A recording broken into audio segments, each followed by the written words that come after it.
A new job, a bigger paycheck, and somehow still broke. 6 months ago, you landed a better position.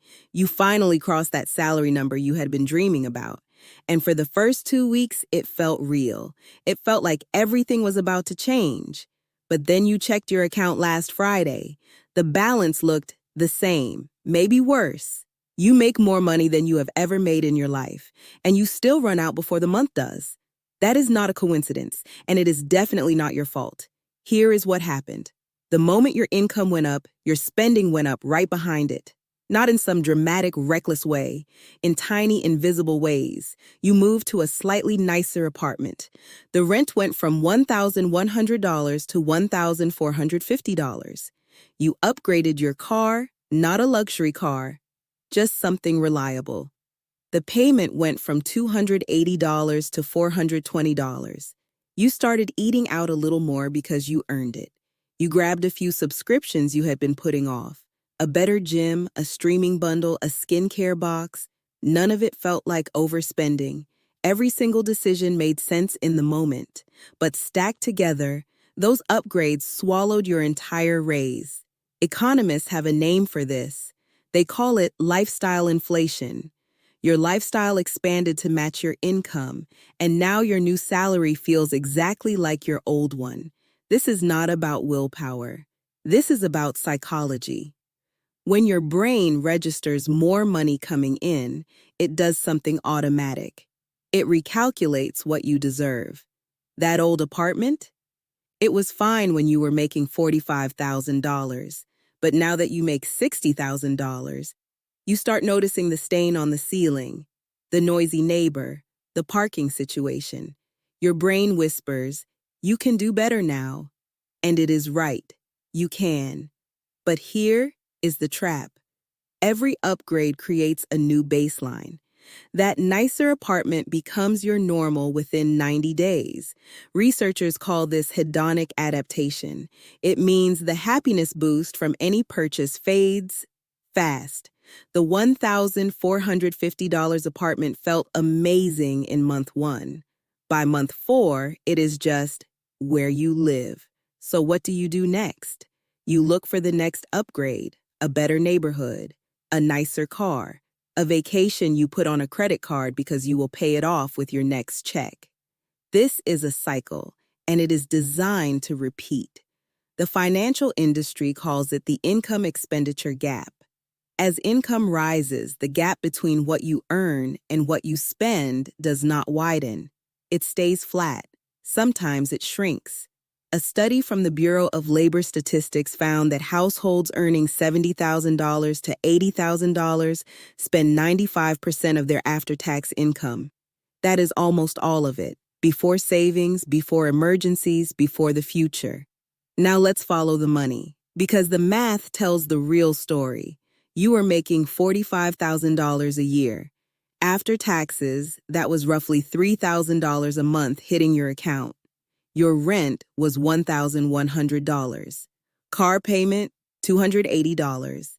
Insurance, phone, and utilities, $350. Groceries and gas, $400. Minimum payments on 2 credit cards, $180. That left you $690 every month for everything else: clothes, toiletries, a birthday gift, an unexpected bill. It was tight, but you survived. Now you get the new job, $60,000 a year.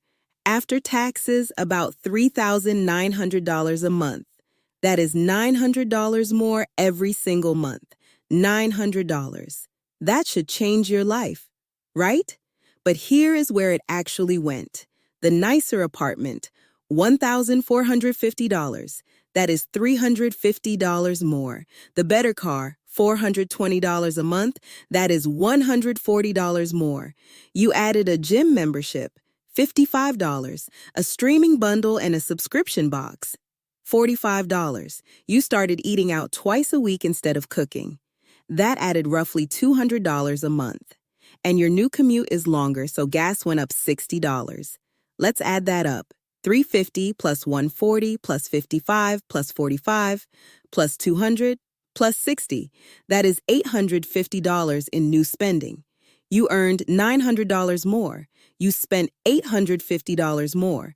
Your actual breathing room went from $690 to $740. A $15,000 raise gave you $50 extra dollars a month. $50. That is the price of 2 tanks of gas. And here is the part that should make you stop and think. According to the Federal Reserve, the median American savings account holds $8,000.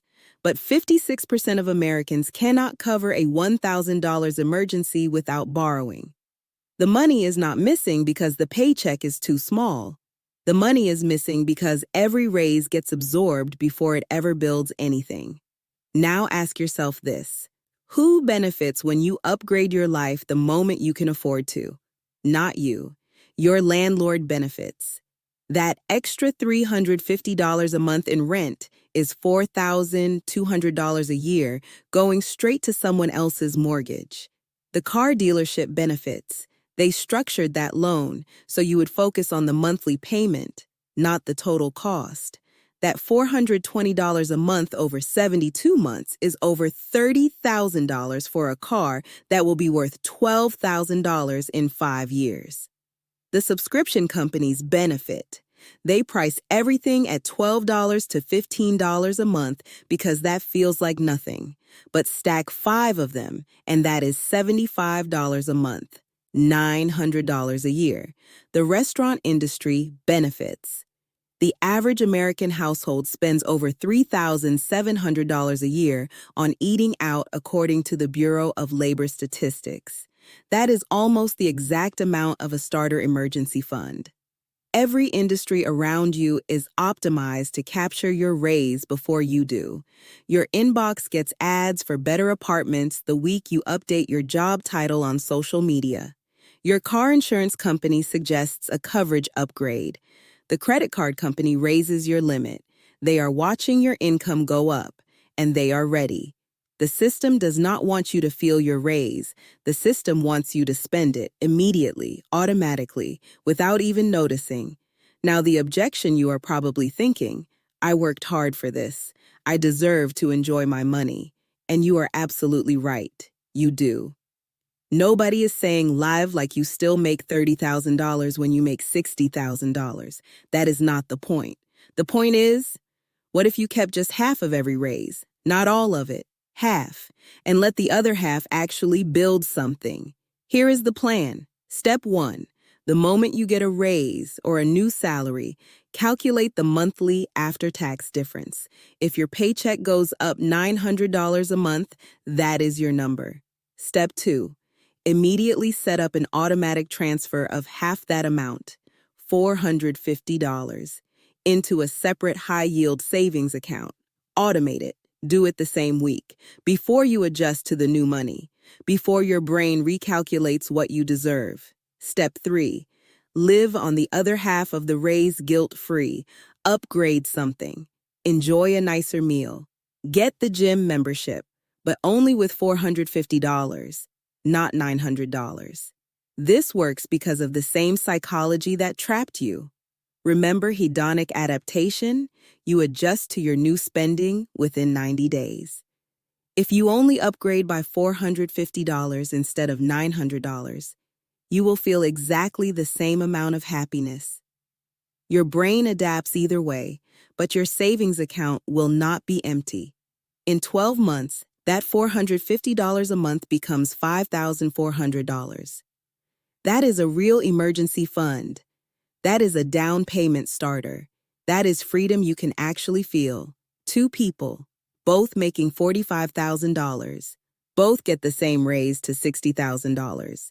Same city, same cost of living, same $900 monthly increase. Person A does what feels natural. She upgrades the apartment, gets a better car, adds a few subscriptions, eats out more. Within 3 months, her spending has expanded by $850 a month. She has $50 extra, no savings, no cushion, still anxious on the 28th of every month. After 5 years, person A has earned $75,000 more than her old salary total. But her savings account still has less than $1,000. She is one flat tire away from a credit card spiral. Person B does something different. She takes the same raise.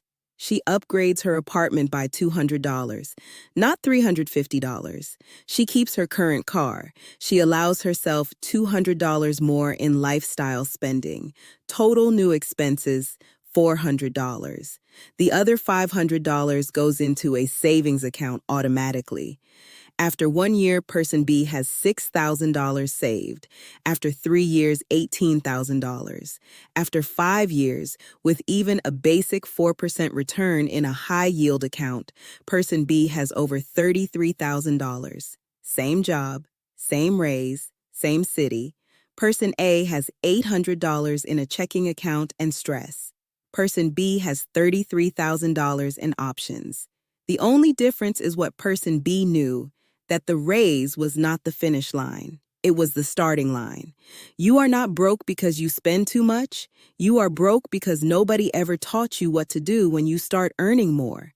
Every raise you ever got, you did the best you could with what you knew. But now you know something different. You are not someone who just earns more and stays stuck. You are someone who keeps half and builds. This is not your fault. Nobody taught you this. But starting today, you know, and knowing changes everything.